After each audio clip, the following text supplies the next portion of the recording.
Fala, fiel, mais um vídeo aí no canal, tá frio pra caralho aí, tô gravando assim o vídeo. Falar sobre a vitória e classificação do Corinthians para as finais da Copa do Brasil, né? Não consegui gravar antes o vídeo aí, mas tô feliz pra caralho, mano, ver o Coringão competitivo aí. Esses dois últimos anos, né, foram um pouco, assim, até se estendendo a três, né?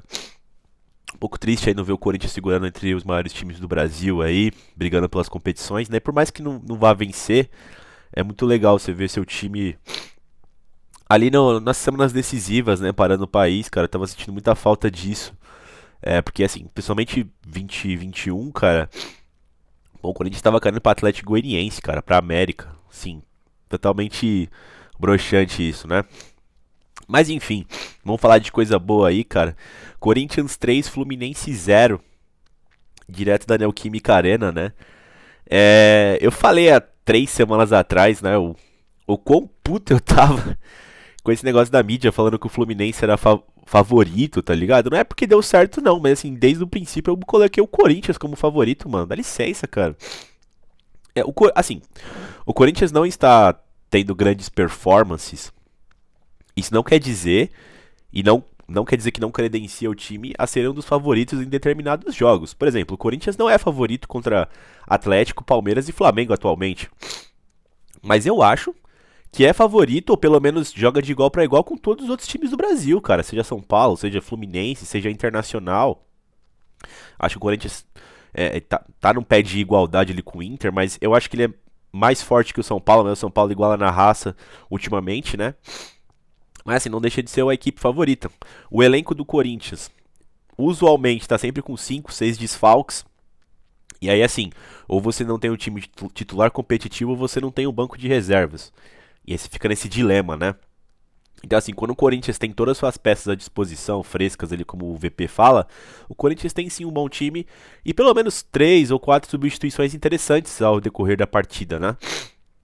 O problema é quando tem essa esse leque de desfalques, né? Enfim, o Corinthians ontem foi a campo com o que eu entendo que seja o melhor atualmente à disposição ali, tá ligado? Foi com Cássio no gol, Fagner na lateral direita, dupla de zaga Gil e Balbuena na lateral esquerda, Fábio Santos, que renovou o contrato, né? É o trio de meio-campistas. Fausto de primeiro homem, Duqueiroz um pouco pela direita, Renato Augusto um pouco pela esquerda e às vezes caindo como centralizado, né? O Du fazendo uma dupla de volantes algumas vezes com o Fausto. Na ponta esquerda, Roger Guedes alternando muito com o Yuri Alberto. No comando do ataque, Yuri Alberto. E na ponta direita, e somente lá, Gustavo Silva, né, cara? Cara, o Corinthians ele começou muito pressionante, né? Muito em cima, muito incisivo. É, Como eu disse, teve raras exceções esse ano que o Corinthians jogou dessa forma aguerrida, né? Eu consigo me lembrar agora contra o Atlético Goianiense, na volta, contra o Palmeiras no Clássico, que a gente acabou perdendo. E assim, dessa forma incisiva, brigando por todas as bolas, de verdade, acho que nem contra o Boca na primeira fase foi tão assim, tá ligado? Então, mais uma vez, conseguiu se repetir na garra, na vontade, na força, né? Tentando ao máximo dificultar o Fernando Diniz e sua equipe, que tem uma peculiar característica de sair jogando desde lá de trás, né? E aí vai uma crítica a esse estilo de jogo. Não ao estilo de jogo, mas você querer se propor com determinadas equipes. Cara, você vê lá, eu tava assistindo Barça e Bayern, né? Eu sei que é um exemplo muito chulo, né? Não dá pra comparar o futebol europeu com o nosso. Mas só pra dar um exemplo, tá? Pô, os caras tocam a bola no Neuer, no Ter Stegen, os goleiros têm passe de meio campista, cara. Não vai errar o passe assim. O cara consegue acertar o passe de primeira, de perna esquerda, enfim. É tudo zagueiro que tem qualidade pra fazer a saída de bola como primeiro volante, né? Aí você pega um Fluminense, quem faz essa saída de bola é o Nino, o Fábio e o Manuel, cara. Porra, cara, qual a chance de dar errado? Assim, é muito grande, né? Pra mim o risco não vale. O risco não vale, porque assim, por mais que você possa fazer um gol muito bonito esteticamente e conseguindo atrair o adversário e sair tocando a bola, você vai fazer um gol desse a cada 20, 30 tentativas. Agora, se você errar esse passe, o que ocorre muito pela qualidade dos seus jogadores aqui no Brasil, você toma gol na certa, cara. Então, assim, o Corinthians abusou muito dessa arma que o Fluminense tem, né? Dessa característica do Fluminense. Roubando a bola dos caras, né? Pressionando em cima. E criou algumas oportunidades já de início, né? Fazendo o Fábio trabalhar. Uma defesa fácil do chute do Roger Guedes. O Renato tentou uma de fora da área, né? Que obrigou o Fábio a fazer uma grande defesa, né? E o Fluminense raramente tinha posse de bola ali no começo, ali nos primeiros 15 minutos, né? O Corinthians atormentando muito o Fluminense. Depois de um período ali, o Fluminense começou a ter mais a posse de bola, obrigou o Cássio a trabalhar no chute de fora da área, mas o Flu tava tendo muita dificuldade com a marcação muito forte do Corinthians, que assim, não ficou ideal quando recuou, né? Mas continuou muito forte e muito eficaz, né, ao decorrer da partida.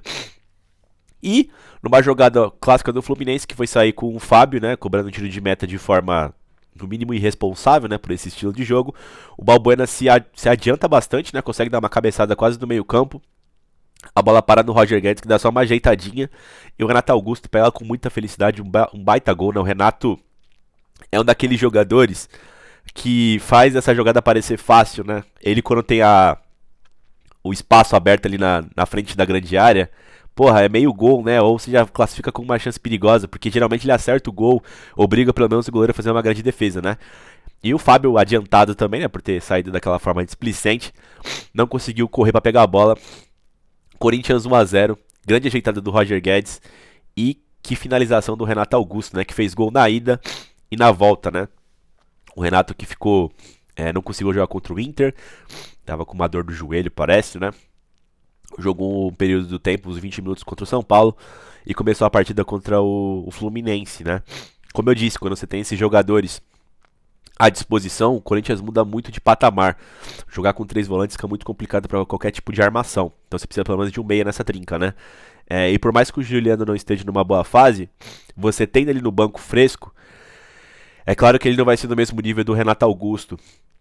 Mas, por exemplo, você consegue montar alguma coisa no primeiro tempo e pelo menos manter ela no segundo tempo com a entrada do Juliano. Quando você não tem essas peças, você não consegue montar nada e você não consegue manter nada no segundo tempo, né? Então, enfim. Corinthians 1 a 0 merecido, jogou muito mais que o Fluminense. A tática do Vitor Pereira de marcar em cima do Fluminense deu resultados, sim. Já no começo da segunda etapa, o Fluminense veio mais pra cima, né? Tentando ter mais a posse de bola, obrigando o Cássio a fazer algumas boas defesas, né? Tentando buscar o resultado. E o Corinthians se colocou numa posição mais de contra-ataque.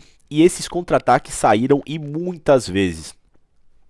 O arrombado do Noriega, né? Que assim, o Noriega, ele é muito anti, né, cara? Porque assim, se você pegar os comentários dele na equipe do Tite, lá de 2012, que foi campeão mundial, cara, o cara tinha crítica toda hora. Ele não consegue elogiar o Corinthians. Teve uma parte do jogo ali que o Fluminense tinha mais a posse de bola e o Corinthians teve uma sequência de 3, 4 contra-ataques.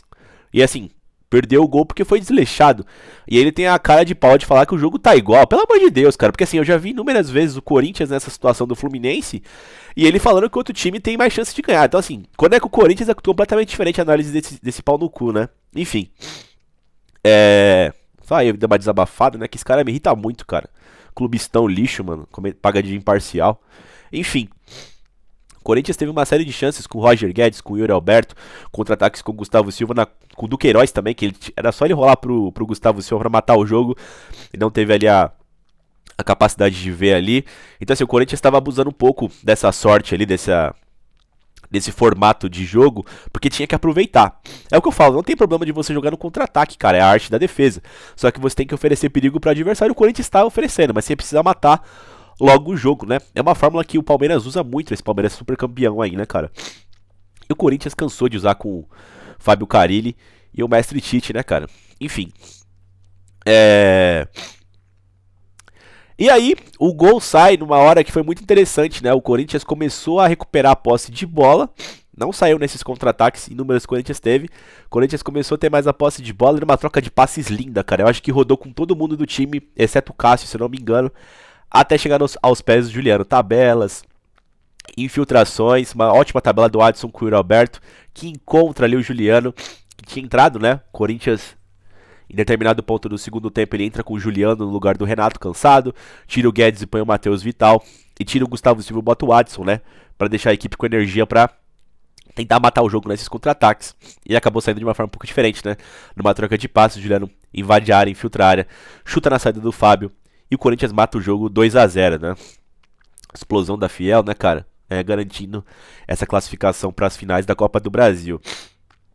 Depois ainda o VP troca, né, o Duqueiroz pelo Xavier pra dar uma contenção ali.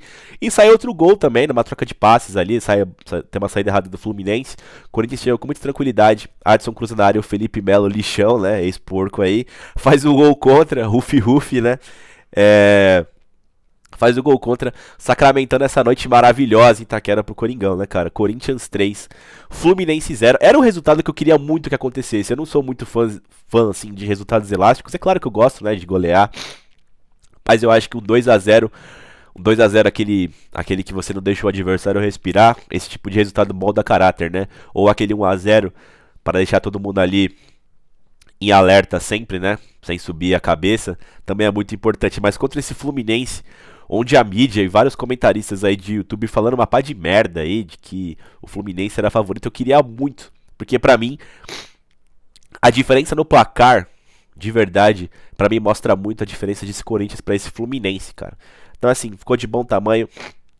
E agora a gente pega o Flamengo na grande final, né? Não quero falar muito sobre o jogo do Flamengo, depois eu vou soltar um vídeo sobre o que eu acho dessa partida, como os dois times chegam, né? As finais são dia 12 e dia 19 do mês que vem, tem um mês até lá. Mas o que eu digo é, se o Corinthians tiver todo mundo à disposição, como teve contra o Fluminense, e bem focado, talvez tenhamos uma chance. Não somos o favorito, somos uma zebra nessa final, mas é o Coringão, né, cara? Estamos na final, tudo pode acontecer. Se tiver 100% pro lado do Flamengo de chance de vitória, a gente nem jogaria, né? Enfim, fiel, comemora aí, cestinha abençoada. É isso e vai Corinthians.